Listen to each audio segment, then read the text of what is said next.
Lord of the Mysteries. Chapter 1296. Amateur Astronomer.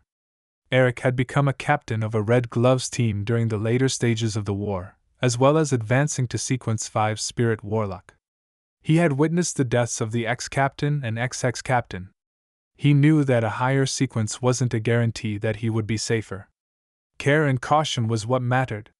To the elite Red Gloves of the Nighthawks, this was a concept that almost everyone believed in. This was because ordinary Nighthawks might only encounter ordinary problems that looked like supernatural events. Occasionally, there would be slip-ups, and it was highly likely that they would rely on their Beyonder powers to turn the situation around. As for Red Gloves who worked on various important cases, their hidden targets were definitely rather dangerous. At that moment, Eric stood on the 4th floor of the apartment on 14 Priya Street.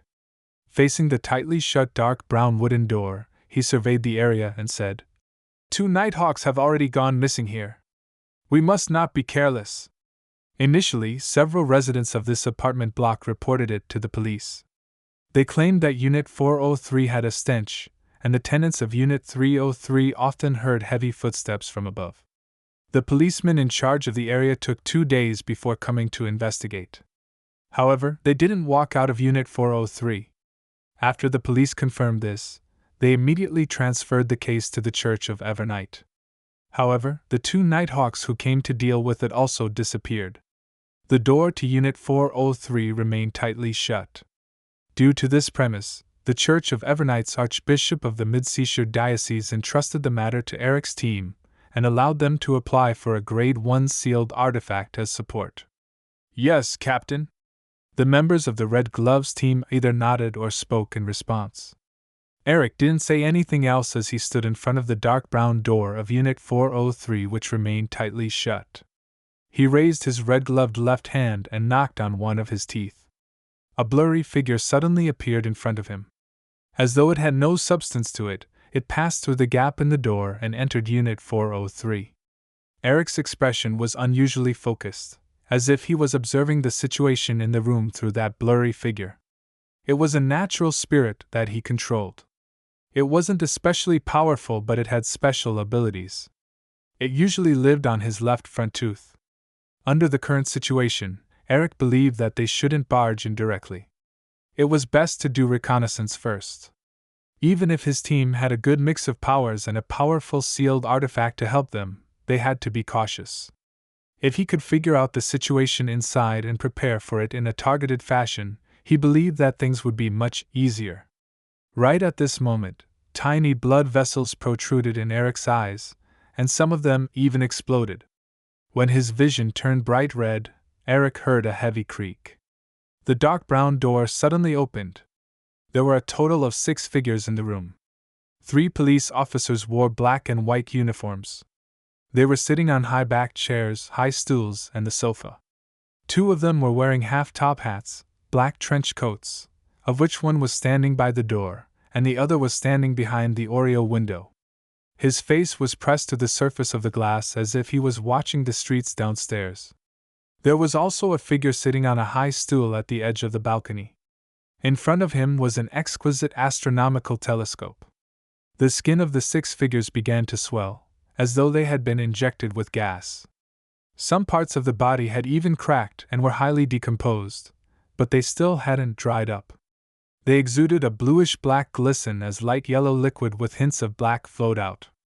Sensing the door open, the 6 figures turned to look at Eric and the others. The first was the Nighthawk standing in front of the door.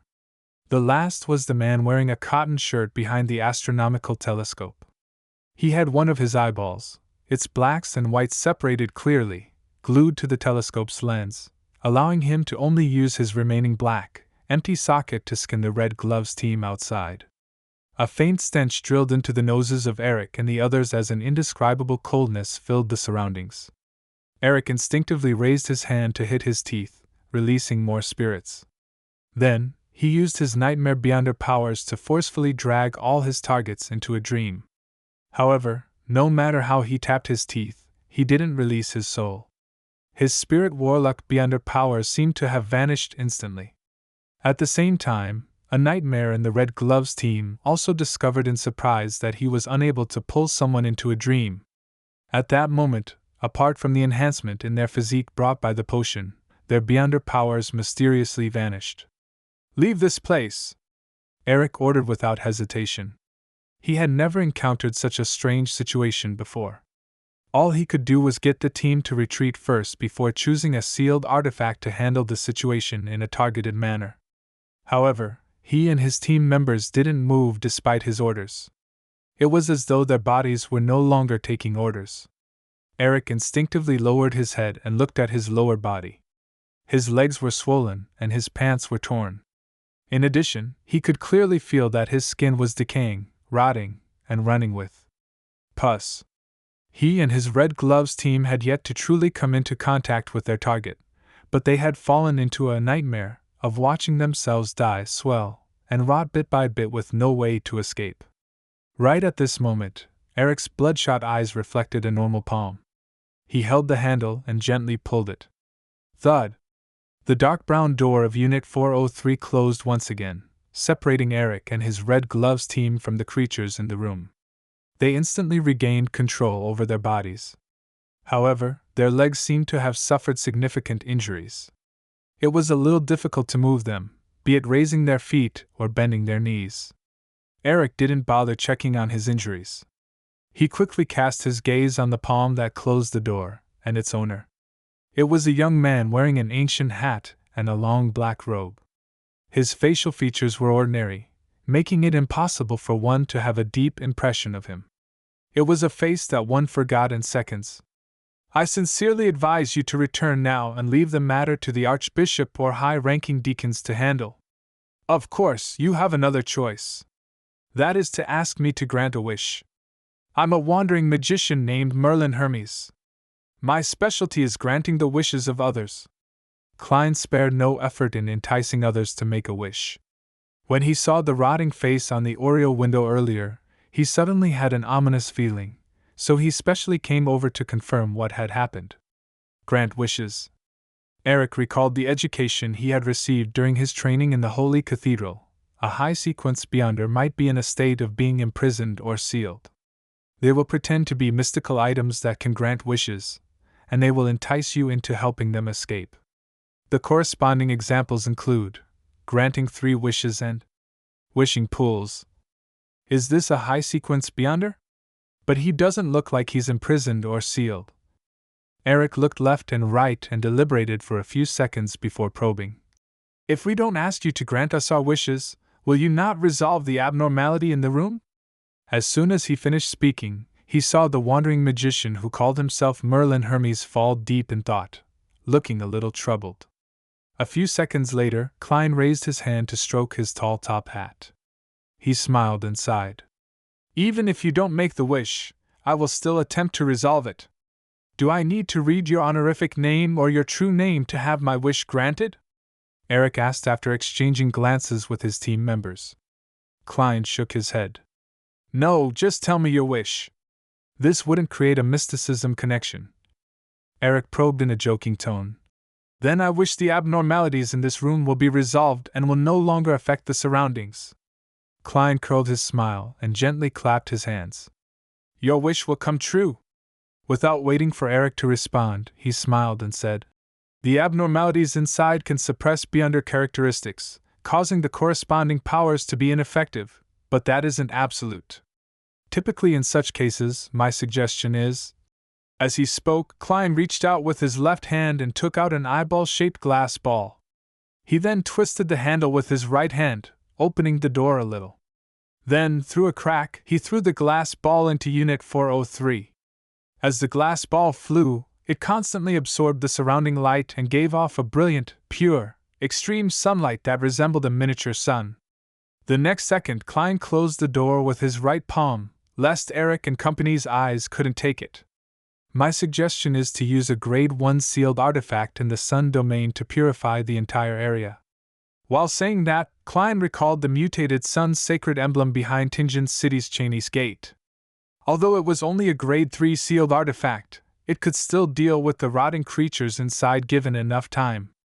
Just as Eric was about to say that they had brought a similar sealed artifact, but just didn't have the chance to use it, he saw Mr. Merlin Hermes open the door to Unit 403. The 6 figures inside had vanished into thin air, and the different Beyonder characteristics were slowly condensing.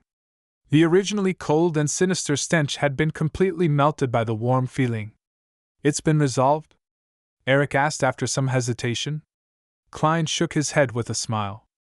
"No, the root of the problem is still here." "Have you investigated the owner of this place?" Eric replied immediately. "He calls himself John, an amateur astronomer. He likes to study the cosmos using specialized telescopes at night." Studying the cosmos. Klein walked into the room without batting an eyelid, and he casually instructed, "Search the area and find any possible clues." For some reason, Eric suddenly felt that Mr. Merlin Hermes was the captain from back when he first joined the Nighthawks. He was professional, calm, and trustworthy.